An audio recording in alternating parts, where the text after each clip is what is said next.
staged UFO attack on Earth. We have been preconditioned by all the media for the past couple of decades to slowly but surely start accepting the existence of aliens and UFOs.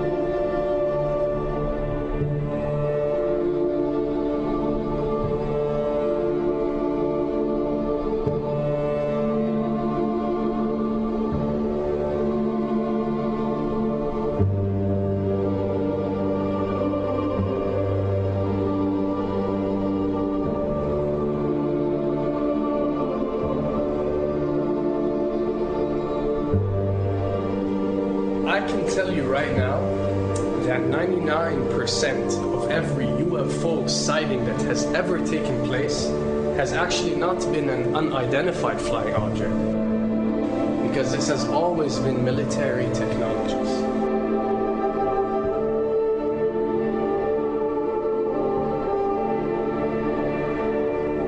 Another thing I'd like to point out is surveys and questionnaires.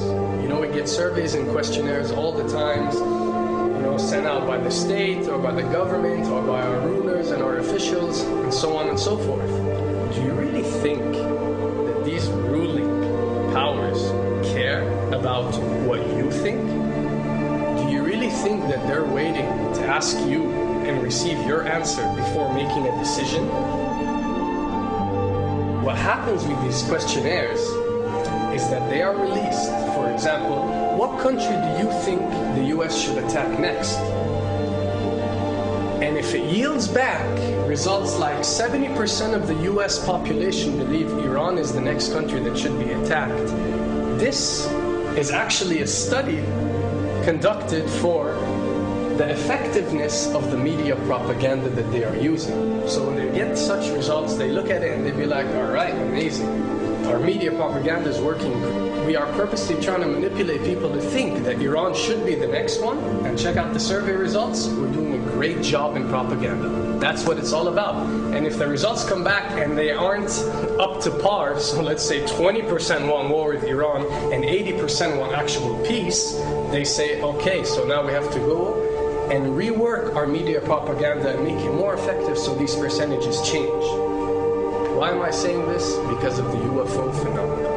Since the 60s, the amount of people who believe in extraterrestrials have skyrocketed, and they're only increasing day by day in our modern world. This only confirms the success and the plans that are taking place to first manipulate you to believe in UFOs, and second, to conduct a UFO attack that is going to force the whole world to unite to fight off this enemy and accept the New World Order.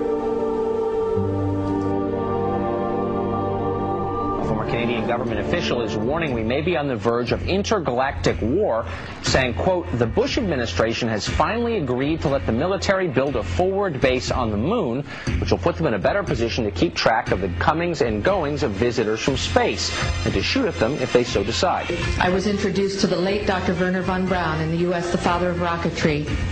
In my first meeting with him, during that first 3.5 hours, he said to me, Carol, you will stop the weaponization of space, because there is a lie being told to everyone that the weaponization of space is now first being based upon the evil empire, the Russians. There are many enemies, he said, against whom we're going to build this space-based weapon system.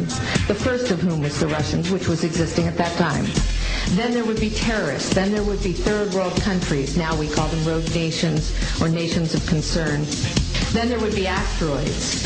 And then he would repeat to me over and over, and the last card, the last card, the last card would be the extraterrestrial threat. As a military strategist, as a person who worked on the MX missile, which I did later, he said, you will find that there is going to be a spin to find some enemy against whom we have to build space-based weapons, and now we should expect the spin. And that's the formula, except that it's all based on a lie. A supersonic saucer. Called the Silver Bug, it was truly revolutionary. The plans show in detail a multi-jet engine craft that boasted amazing maneuverability and speed. It's an intriguing thought that this concept may tie in with the work of the German scientists who brought saucer technology to the US at the close of the Second World War. What was needed were certain cover stories. What do you do when people are spotting aircraft and then telling reporters that they've seen something very unusual flying out of an airbase in Nevada? And frankly, this was the origin of a lot of the sightings that took place in the mid-50s, 1954, 55, 56, of unidentified flying objects, the UFOs.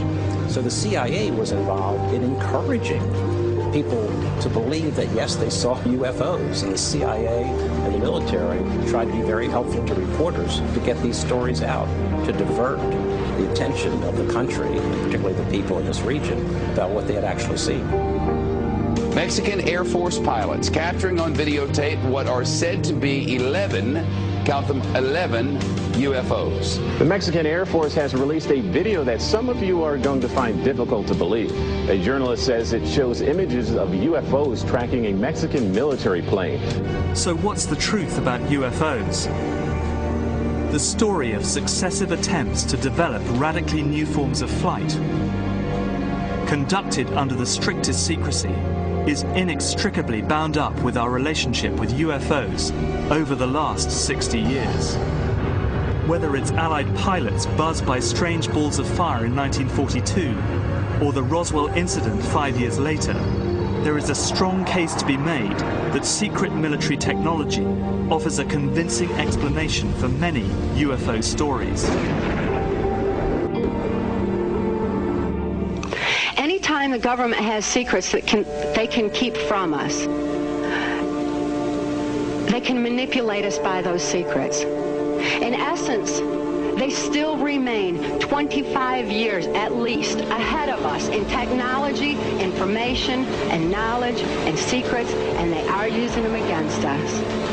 I heard over the years many times over that the plan to usher in the New World Order would be to make all the people in this country and around the world feel totally helpless to prevent the New World Order from occurring, this world dominance plan, by saying that we had been invaded by aliens, so that we would say, oh, please, UN, come in and help us all. So bear in mind that there is a planned orchestration to get people to be submissive through a secret technology and information that they're keeping from you under the blanket of the so-called National Security Act.